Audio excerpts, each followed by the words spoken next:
Bonjour tout le monde, aujourd'hui je continue la playlist fiche composants avec un composant permettant des applications amusantes et intéressantes qui fait partie également des compteurs, le CD4029.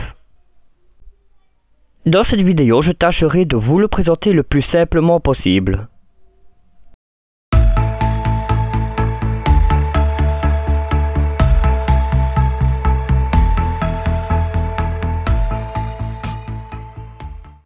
Le CD4029 est un circuit intégré compteur-décompteur, programmable et préréglable.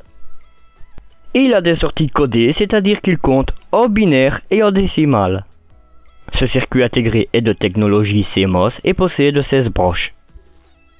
Si vous avez une préférence pour les circuits intégrés de technologie TTL, le 74LS192 possède le même nombre de broches. Afin de vous assurer de connaître le brochage et la tension d'alimentation de la version TTL, consultez la fiche technique de votre composant. La tension d'alimentation du CD4029 est comprise entre 3 volts et 18 volts. Ces sorties peuvent délivrer une intensité maximale d'environ 2,6 mA pour une tension d'alimentation de 10 volts. Cependant, les valeurs exactes de votre CD4029 sont visibles dans la documentation technique du constructeur de votre circuit intégré. Mais qu'est-ce donc le système binaire et décimal? Le système binaire est une base 2 en mathématiques et utilise les chiffres 0 et 1, alors que le système décimal est une base 10 et utilise les chiffres de 0 à 9. Tiens, est-ce que 0 et 1 ne vous rappellent pas les états logiques dans les circuits numériques fonctionnant en tout ou rien? Pour répondre à cette question, le monde numérique utilise bel et bien le système binaire. Par exemple, la table de vérité utilise ce système pour représenter l'état des entrées et des sorties des circuits et portes logiques. Ainsi, en binaire, 1 désigne le chiffre 1, 1 0 le chiffre 2, 1 1 le chiffre 3, 1 0 0 le chiffre 4, 1 0 1 le chiffre 5, 1 1 0 le chiffre 6 et 1 1 1 le chiffre 7. Aussi, il y a plein de contenu sur internet qui en parle plus en détail. Je vous propose de visionner la vidéo d'Intergalactic dont le lien se trouve en description. Voyons à présent la description des broches du CD4029. La broche 1, Preset Enable, soit activation prédéfinie. Elle est utilisée pour charger les données des broches d'entrée 3, 4, 12 et 13, soit les entrées A, B, C et D. J'en reviendrai dans une autre vidéo. Les broches 2, 6, 11 et 14, Q4, Q1, Q2 et Q3. Elles correspondent aux broches de sortie. Les broches 3, 4, 12 et 13, jam 4, jam 1, jam 2 et jam 3. Elles correspondent aux entrées A, B, C et D. J'en reviendrai également dans une autre vidéo. Broche 5, Carry In. Elle permet d'incrémenter le compteur à condition d'être reliée à la masse. Elle permet également d'être reliée à un autre CD4029. Broche 7, Carry Out. Elle correspond à la sortie de retenue dans le but de relier l'entrée Carry In d'un autre CD4029. Elle est active à l'état bas. Broche 8, VSS. Elle correspond à la masse. Broche 9, Binary Decade. Elle permet de basculer le compteur du mode binaire au mode décimal. Broche 10, Up Down. Placée à l'état haut, elle incrémente le compteur à chaque impulsion d'horloge, soit en mode comptage. Placée à l'état bas, elle décrémente le compteur à chaque impulsion d'horloge, soit mode décomptage. Broche 15, Clock. Elle correspond à l'entrée d'horloge active sur un front montant. Et enfin la broche 16, VDD. Elle correspond à la broche d'alimentation, alors de 3 à 18 volts.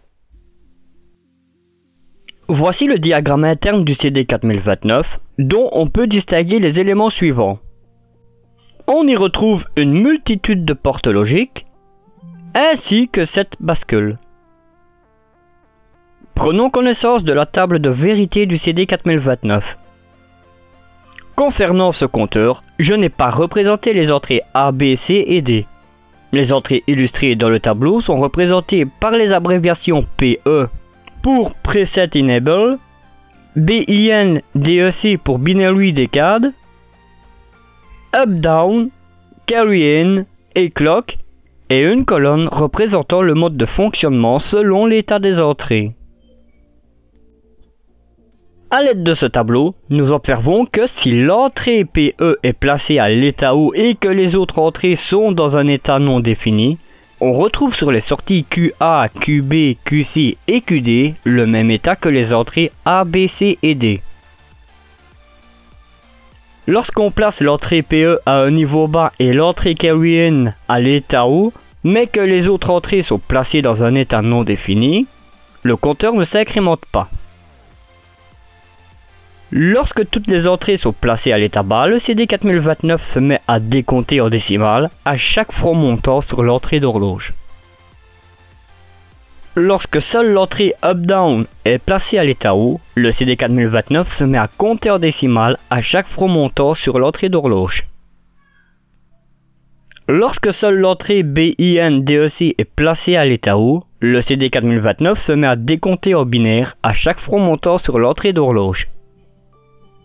Et enfin, lorsque les entrées BIN DEC et Up-Down sont placées à l'état haut, le CD 4029 se met à compter en binaire à chaque front montant sur l'entrée d'horloge.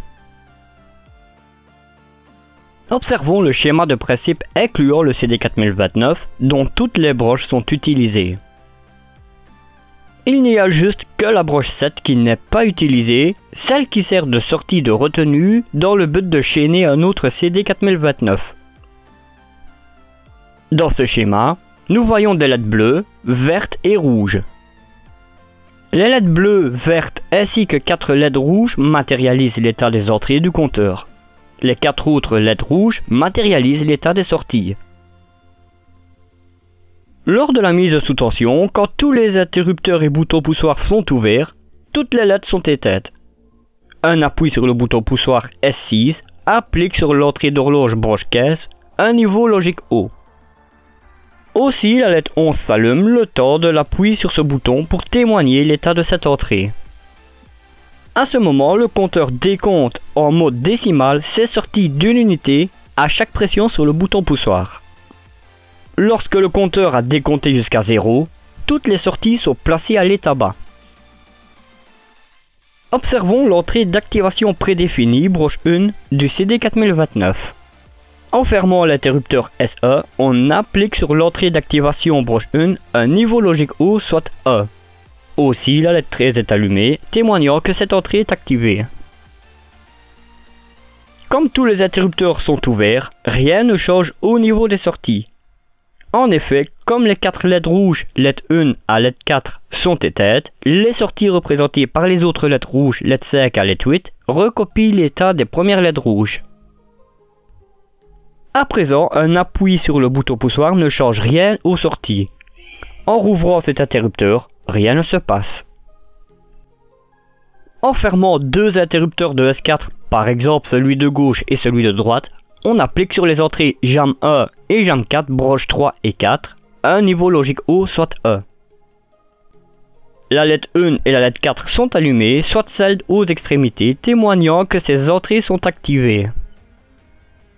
En fermant l'interrupteur SE, les sorties QE et Q4, broche 2 et 6, basculent à un niveau logique haut, soit E, allumant la LED 5 et la LED 8, soit celle aux extrémités.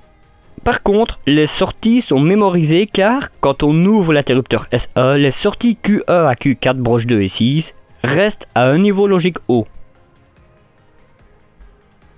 Observons à présent l'entrée Carry-In, broche 5, représentée par la LED 12.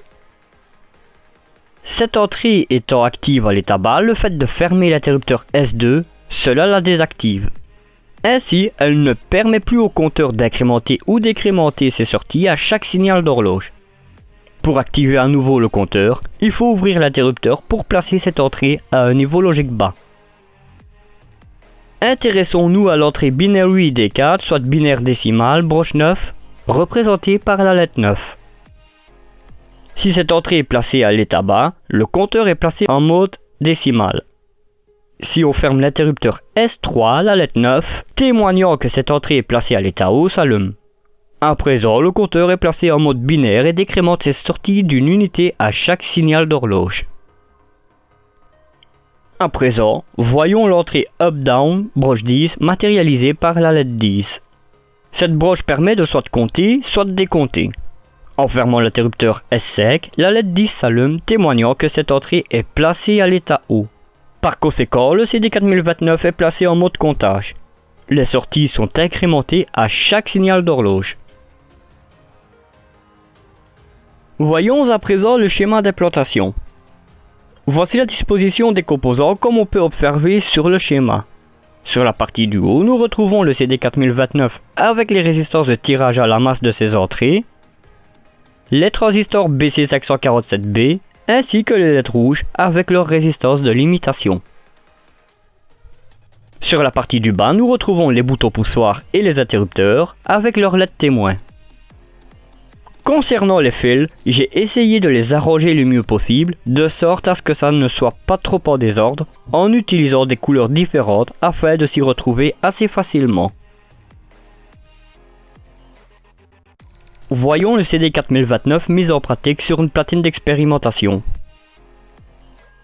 Sur la breadboard, nous retrouvons notre CD4029, notre condensateur de découplage, nos interrupteurs et boutons poussoirs, nos résistances de tirage vers la masse au niveau des broches d'entrée du CD4029, nos transistors BC547B, ainsi que nos LED et leur résistance de limitation. Laissons tous les interrupteurs ouverts. Lors de la mise sous tension, nous observons que les LED rouges représentant les sorties Q1 à Q4 sont allumés. Commençons avec le bouton poussoir activant l'entrée d'horloge. À chaque appui sur celui-ci, une séquence se déroule au niveau des LED de sortie. En effet, nous voyons que le compteur décompte en binaire. Fermons à présent l'interrupteur S1 représentant l'entrée de validation de la présélection. À cet instant, la LED jaune représentant cette entrée s'allume. Toutes les LED rouges s'éteignent car aucune entrée de A à D n'est placée à l'état haut.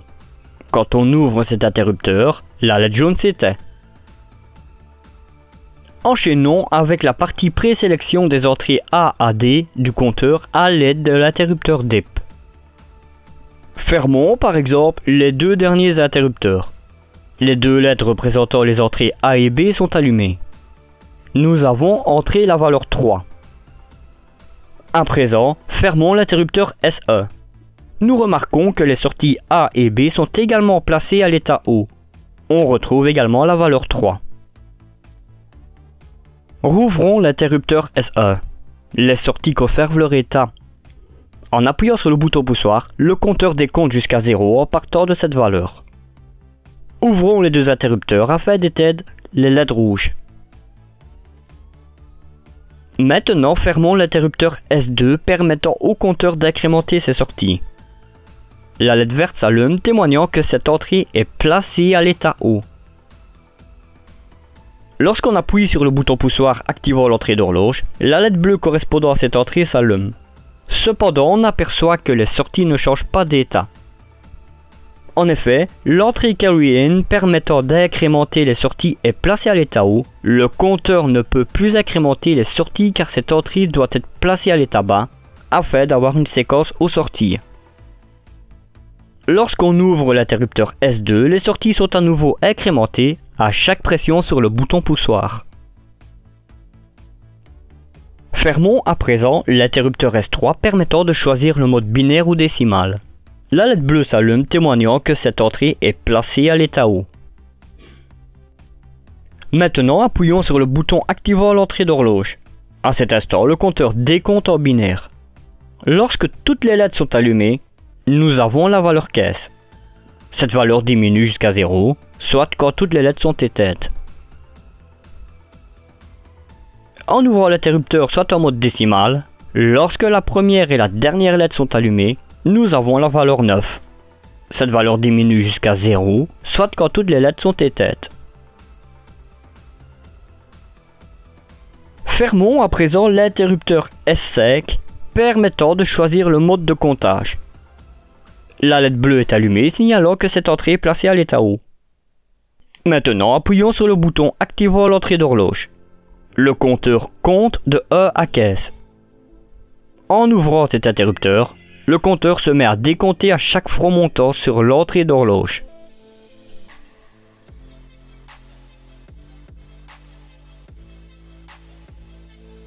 Nous sommes arrivés à la fin de cette vidéo dans laquelle je vous ai présenté le compteur-décompteur CD4029.